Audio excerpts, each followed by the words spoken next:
Welcome back to Performance Medicine in Johnson City, joined again by our daytime doc, Dr. Tom Rogers. And Dr. Rogers, thanks for having us out today. It's a pleasure, thank you. Well, I understand you just got back from a pretty big medical conference where you learned some interesting information about your thyroid. Well, we went to a conference in Orlando that we do a couple, 3 times a year, and we talk mostly about hormones, which is mainly what I do. But thyroid is an important hormone that we've always treated, but it just seems to me that a lot of people are not getting treated that need to be treated for thyroid, especially women. And you say there are women that are maybe just right on that edge and they're choosing instead to go without treatment. Well, or they won't get treated because their doctor won't treat them. You know, it's interesting the way we do things in medicine is that we base all our lab tests off a huge bell curve. If you're in the lower 2%, we term you low. So I see people every day they're in the lower 4% with every symptom of a low thyroid, and yet they won't get treated because they're not 2%. So it makes no sense.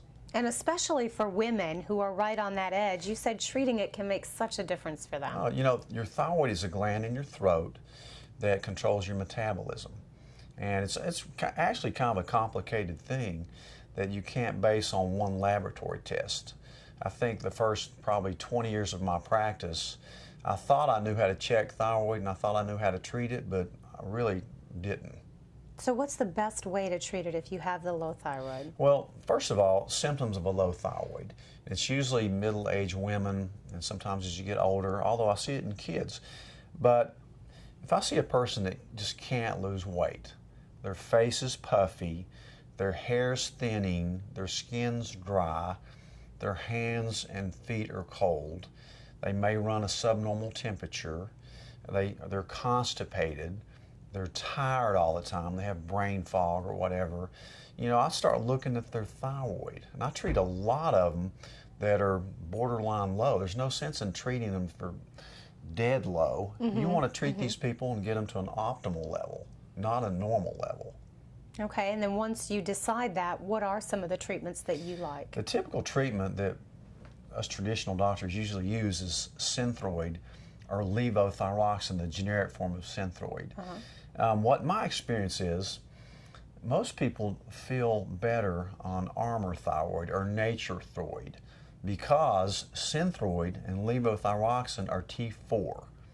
T4 is an inactive hormone. Your body has to convert that to T3. Okay. And Armour and Nature thyroid are a combination of T4 and T3. About 85% of the women that I put on Armour feel much better than the ones that I've left on Synthroid or somebody else has put them on Synthroid. Huh. And you can tell pretty quickly whether or not which one is going to work for them? You know, it usually takes a few weeks, but you know, I check a free T3 level, which is something that not a lot of docs even look at, and really that's the only active form of thyroid.